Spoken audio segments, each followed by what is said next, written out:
Yes. So I was saying, I was thanking all the organizers, especially Vaishali Mataji, Dayal Govindu, and our Vivek Mittalpu, and all the team actually, because I don't know if any of you will be benefited, but for the sure that I will definitely benefited by this series because I have got the chance to speak about Lord. And this is what is the shloka that we will be starting today's discussion. This comes in Srimad Bhagavatam 10th canto. So 10th canto is a canto where Parikshit Maharaj starts asking questions to Sukadeva Goswami that I want to hear the pastimes of Lord Krishna in great detail. And please describe me the pastimes of Lord Krishna in great detail. And in those series of verses, Sukadeva Goswami, in answer to Parikshit Maharaj, he tells this the 10.1.16 that the Ganges emanating from the toe of the Lord Vishnu purifies the three worlds, upper, middle, and lower planetary system. Similarly, when one asks question about the pastimes and the characteristic of Lord Vasudeva, Krishna, three varieties of men are purified: the speaker or the preacher, and he who inquires, and the people in general who listen. So, Srila Vishwanath Chakravarti Thakur Ba, the great Vaishnava Acharya in our Gaudiya Vaishnava Brahma Madhva Gaudiya Vaishnava line, he says that the persons benefited is in the sequential order, that the most person benefited is the person who is speaking Krishna Katha, and the second person is benefited who is actually asking the question, and third is, of course, who is listening to this discussion. And moving to the next slide, this is again, if you read Srila Prabhupada's Krishna book, basically Srila Prabhupada went to abroad at a very advanced age and he was traveling, he was preaching, he was establishing temples, he was managing devotees, farm communities. So he knew that he has got a very less time. And sure enough, Srila Prabhupada could not finish his commentary for the 10th canto. He could only do 14 chapters, where when actually there are 90 chapters in Srimad Bhagavatam. So in the starting, so what Srila Prabhupada did, he wrote Krishna book, a crisp, a short summary of the entire 10th canto in the form of a short book called Krishna book, which most of the devotees read every night. And in that, the book start only with this verse: Nivritta Tarsai Upagiyamana भवौषध श्रोत मनोभिरामात् क उत्तम श्लोक गुणानुवादात् पुमान विरजते विना पशुगणात्. So basically, here Srila Parikshit Maharaj is telling Sukadeva Goswami that Nivritta Tarstay Upagiyamana Bhav Aushado Shrota Mano Viramat. So basically, he's saying that who will be uh, Viraje Vina Pashubhanat, who will be that person like an animal who would not like to hear the transcendental pastimes of Lord Krishna. So basically, he's saying that those personalities who are not having interest in hearing about the pastimes of Lord Krishna, he is comparing them almost to an animal. And here again, our acharyas say that the word Nivritta Tarsair is used in present tense. If you see Nivrittita, so basically he's saying that one who's not hearing Krishna Katha, he's as good as an animal. This is what is the translation of this verse. So basically, not hearing means hearing is a present tense activity. It is not like those who have not heard they are animals or those who will not hear they are animals. So hearing, Shravanam and Kirtanam is a process of bhakti. So our acharyas say that this particular verse, Nivritta Tarshay Rupakiyamana, this specifically refers to the devotees of the Lord, and this does not refers to Gyanis and Karmis, because Gyanis may be at the end of their Jnana research. You know that Lord Krishna says in Bhagavad Gita, Bahunam Janmanam Ante Jnanavan Ma Prapadyate Vasudeva Sarvamiti Samahatma Sudurlabha. So maybe at the end they may start hearing Krishna Katha, while the Karmis, they may hear Krishna Katha, but they will have their own agendas. So, this particular verse, Bhavaushudha Shrota Manobhirama, Ka Uttama Shloka Gunavada. So, this entire verse actually refers only to devotees and not to any other path of self-realization. So, having said that, Srila Parikshit Maharaj inquires as we discussed, that he tells, please give me all the detailed pastimes of why Krishna appeared, why he appeared and then went to Gokul. How is that his elder brother Balaram, who was Devaki Nandan, he became Rohini Nandan? And what pastimes he did. So he says that, please describe me in great detail. And then, in answer to that, uh, our Sutta Goswami, who is again one of the hearer of this conversation between Parikshit and Sukadeva Goswami, he says that, O son of Bhrigu, after Sukadeva Goswami, the most respectable devotee, the son of Vyasadeva, heard the pious questions of Parikshit Maharaj. He thanked the king with great respect. Then he began to discourse the topic concerning Krishna, which are a remedy for all suffering in this age of Kali. So this is an important aspect that out of 500 chapters in Srimad Bhagavatam, 90 chapters are there only in the 10th canto, and that is this is the most lengthiest canto. And this canto specifically describes in detail about the pastimes of Lord Krishna. Although pastimes are there in other cantos as well, but in this canto, right from his birth up till the time he left this planet, the pastimes are described in detail. However, the point to note is they are not the exact chronological biography of Lord Krishna, because here it is clearly mentioned in Srimad Bhagavatam itself that it is not at all possible to describe all the pastimes of Lord Krishna. Although he was there on this earthly planet for 125 years, earthly years, but even that is not possible because his pastimes are so magnanimous and they are so deep. So, what he's saying, whatever is required for the age of Kali Yuga people to remedy their distress, this is what he will be describing. So we must know that there are other various nectarian pastimes as well of Lord Sri Krishna, uh, which could not be described by our Shukdev Goswami to Parikshit Maharaj. So if you find those pastimes in details are described in our Gaudiya Vaishnava literatures, like the Ujjwala Nilamadi, Laghu Bhagavatamrit, Brihat Bhagavatamrit, and all that thing. So many times outside people question that, well, you have written certain things which is about Krishna and Radha's pastime, but they are not there in the Bhagavatam or other Puranas.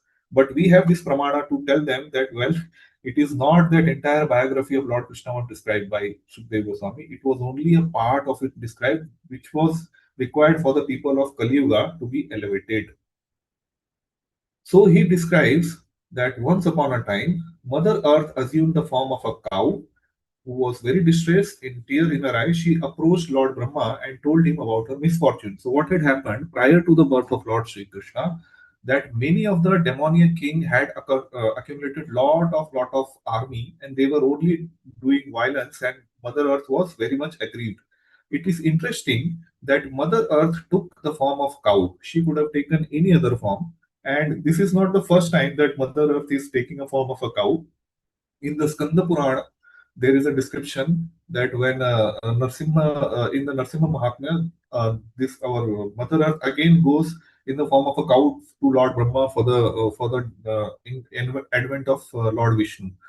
So the form she took in the form of cow is very specific, because cow, if you see cow, it only gives sustenance and it hardly takes anything from the society. If you see, cow just takes grass which is available very easily. Of course, nowadays it is difficult because of the concrete jungles that have come up. But whatever is coming from the mother cow is for the use and benefit of the entire human race and entire planet. If you see the milk, from milk we get butter, ghee, and so many stuff. And then her cow urine is so much having medicinal benefits. Now it is there are patents on it. Then cow dung they use for cooking, they use for yajnas. So entire whatever cow gives is for the benefit. Similarly, Mother Earth is like that. She is people are simply taking its resources, and Mother Earth doesn't demand anything in return. What she demands is just a social harmony and the devotional service to Supreme Lord. So that's why, to represent that, Mother Earth took the form of a cow and she approached Lord Brahma. Lord Brahma heard her prayers, and then, along with the demigods headed by Lord Indra and Lord Shiva, he went to Kshirshagar, where Kshirodakshai Vishnu resides.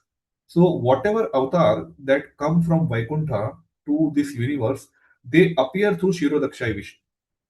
Okay, that's why he went to Kshirshagar to pray for the deliverance of Lord, for the advent of avatar. It is interesting here, if you see in 10.1.24, while in trance, Lord Brahma heard the words of Lord Vishnu vibrating in the sky. Thus he told the demigods, O demigods, hear from me the order of Kshirodakshai Vishnu, the Supreme Person, and execute it attentively without delay. See, if you see the picture, I have not kept Shirodakshay Vishnu here? Because it is clearly mentioning here that he just heard the voice of Shirodakshay Vishnu. He did not see the form of Lord Vishnu. You see, there is a great difference. So, Tene Brahma Hridaya Adi Kavayo. Lord inspires Brahma so Lord gives message to Brahma through his heart. Okay. So, what we can understand from this is that even for Lord Brahma, taking darshan of Lord is so rare. Is it not? See, Brahma went all the way up to Kshirosagar along with the entourage of demigods and Mother Earth. Even then, he could not get the darshan of the Lord. He could only hear the voice, and that's what he propounded.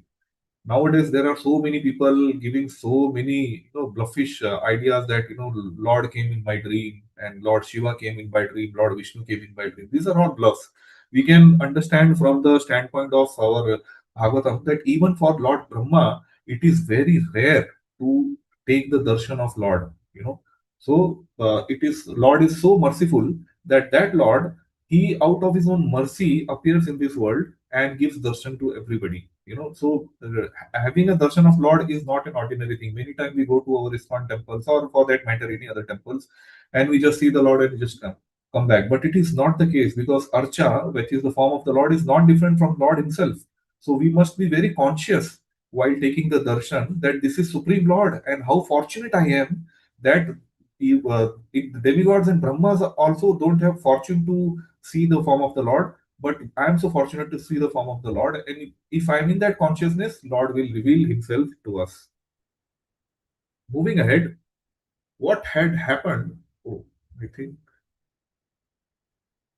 just a minute. I think the slides are being exchanged. Just give me a minute. Just give me a minute. Oh well, I think I did not capture that. Maybe. Okay, never mind. Are you all there with me, right? Please give me a thumbs up if all of you are there. Yes, all good. So far, so good. Okay, thank you.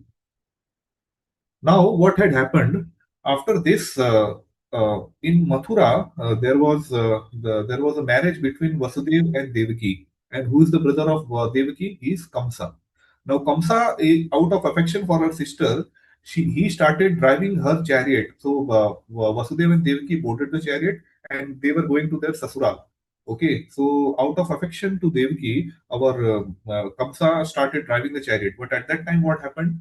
There was an Akashwani that the eighth child the eighth child in from this womb of the Devaki will kill you, you fool Kamsa. And Kamsa immediately took out the sword and was about to kill Devaki. So we have to just analyze 2 3 points here. See, Kamsa was originally loving Devaki, but as soon as he saw that Devaki would be the cause of his death, he became very nervous and he was about to kill Devaki. So what we understand that Kamsa was a demonic nature, because their love is only till the point when you fulfill my interest.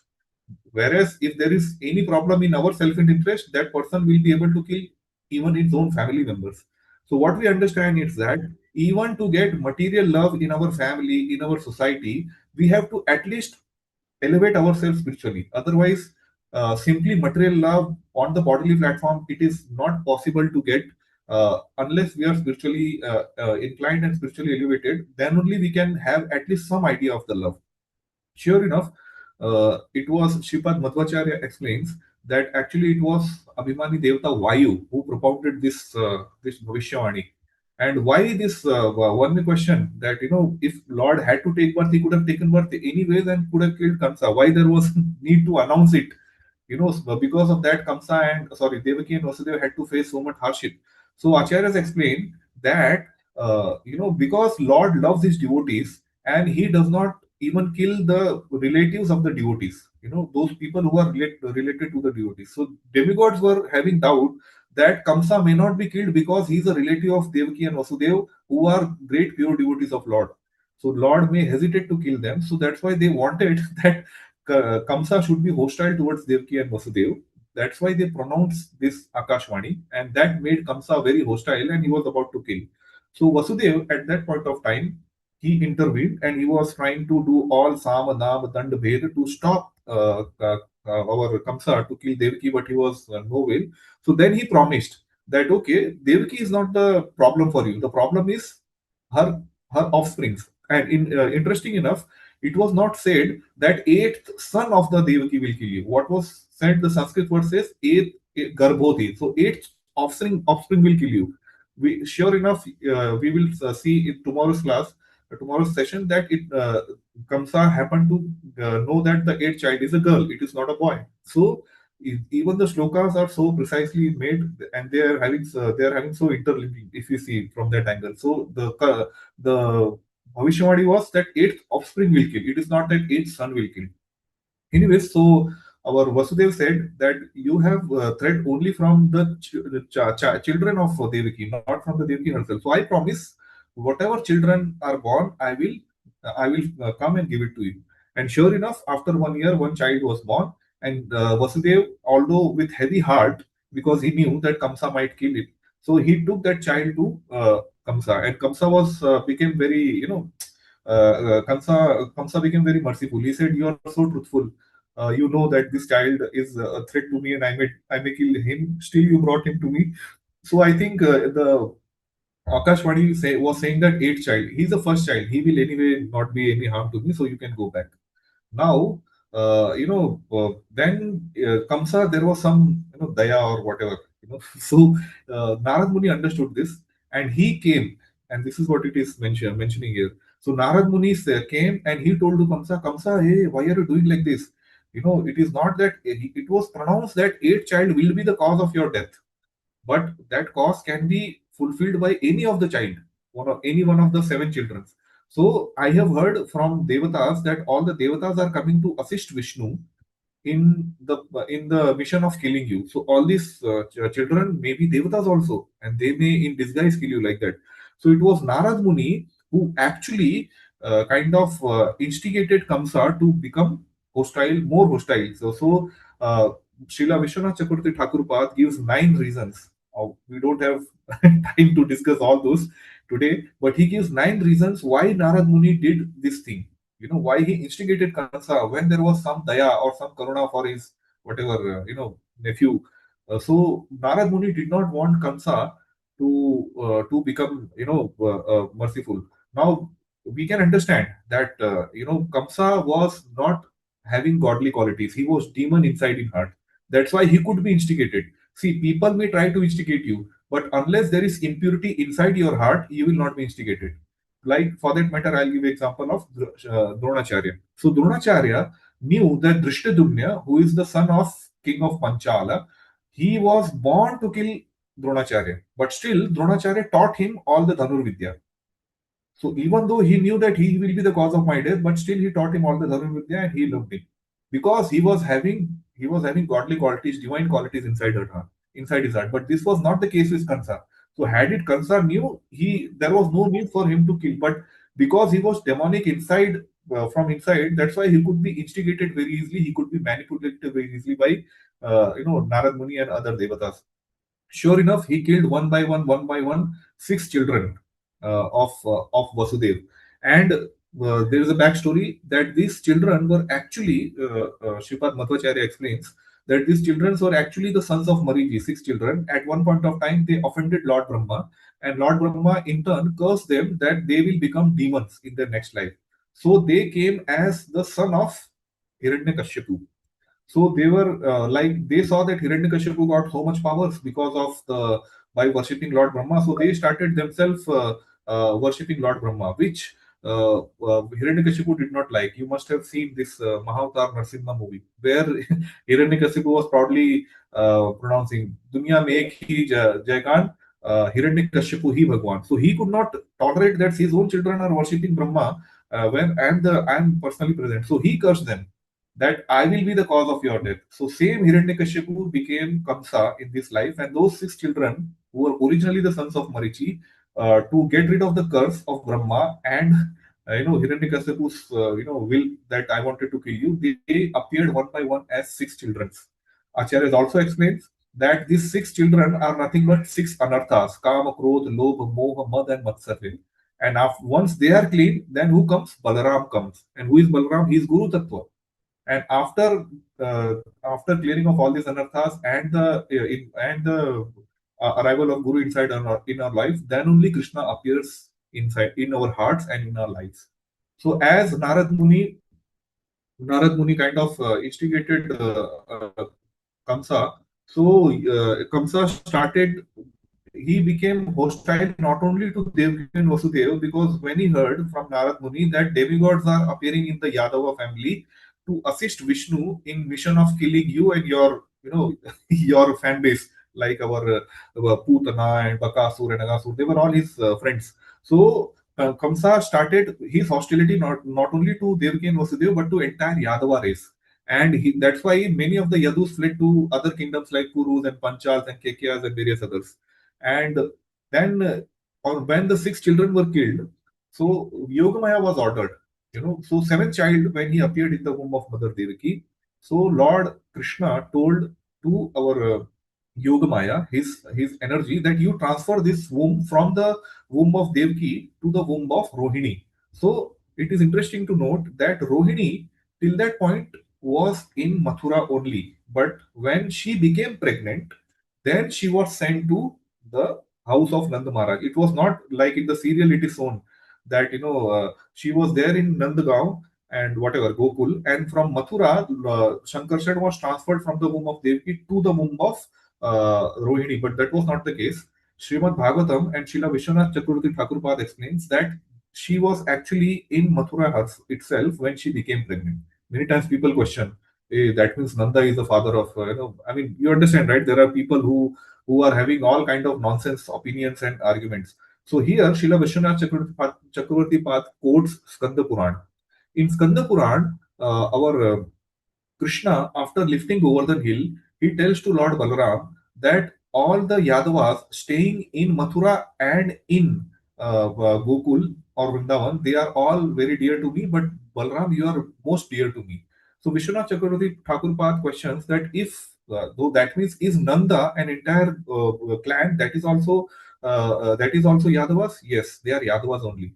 So there was a Yadava prince. His name was, a minute, I had noted it down. So his name was, I forgot the name. But in any case, so there was one Yadava king who had two wives. One was a Kshatriya wife, one was a Vaishya wife. And from the Kshatriya wife, Surasen was born, and from Surasen, Vasudeva was born. And from Kshatriya wives, Parjanya was born, and from Parjanya, Nanda Maharaj was born. So Vasudeva and Nanda Maharaj, they were actually cousins, okay, coming from the same grandfather. And on top of it, Vasudeva was younger to Nanda Maharaj in age. So it is mentioned in the Shastras and in Ramcharitmanas also, right? Anujubadu Bhagini Sutanari Sunasama Kanya Satechari. So basically, the wife of the younger brother is like a daughter to the elder brother. So whenever a woman gets pregnant, where she's sent? She's sent to the father's house, right? So that's why our Vasudev decided that because there's a danger to her, now she should be sent uh, to Gokul or to Vrindavan. Okay, so that is the entire episode. So many times people unscriptedly question that how it is happening and this is illicit and all that. It was not at all illicit. Actually, it is sending Rohini to the house of Nanda Maharaj is like sending a daughter to a father when she is pregnant, like that. And Yogamaya sure enough transferred, and then Balram appeared, and then he blesses uh, our Yogamaya. This is how the womb was transferred, and then finally Lord arrives in the womb of Mother Devaki. Okay, and then Lord arrives. So first he arrives in the mind of our Vasudev, then in the heart of Vasudev, and from the heart of Vasudev he goes to the heart of Mother Devaki. So he's not in the womb, although it is mentioned many places that he was in the womb of Devaki, but he was in the heart of Devaki, and from heart he manifested himself with four hands and four ayudas. Okay, so all the demigods were coming and they were praying to Mother Devaki at that point of time. Yeah, this is what I just told you. So yeah, interesting to note is the just 2 minutes that Devaki became pregnant and she became very illustrious. क्योंकि Lord Vishnu is inside her body. So Kamsa started thinking that why don't I kill Devaki now? But then he thought that, well, she's a woman and she's my sister, and plus she's pregnant. So I cannot kill her because that will be against my reputation. And then he thought that why not kill the womb only. Then he said, no, no, no, it is not at all pious to kill the child in the womb. So we can imagine, even the demons in the Vedic life, they were against the abortion. Nowadays it is, the culture is so degraded that people just abort child like, something like papers. But Kansa, a demon in the Vedic era, he was also thinking that abortion is so sinful. We can see that. And he was totally thinking of Krishna all the time, but not out of love, out of fear. So he became Krishna conscious, but in a pratikul way, not anukul way. And demigods were praying. So these are six broad categories where demigods prayed, and with this we will end in another 2 minutes. From shloka number 26 to 28, they say, "Lord, you are the cause of all causes. Laws is the only truth in the world," like that. Okay, then they say how Supreme Lord extends His protection. He protects His devotee as He appears in different incarnation. Yada yada hi dharmasya, and he gives His lotus feet in the which are boats to cross over this material world. And he also sends his various acharyas. When he personally not comes, he sends his divine representatives, divine acharyas, to protect us. And who can access Lord protections? Gyanis cannot access, but the devotees can, even if they fall down from the part, because they are devotees, they are favorably inclined towards the Lord. They are always protected. What inspires devotion? First, you create good fortune by teaching Vedic principle, and only four transcendental presence can influence devotees to understand your transcendence. And then Lord's purpose in appearing this time is to remove the burden of the earth, as we saw that Mother Earth was overburdened by the various military phalanxes that the kings were having. And then you appear for your own pleasure, you know. And then, since you have appeared, please protect us like you did in previous incarnation.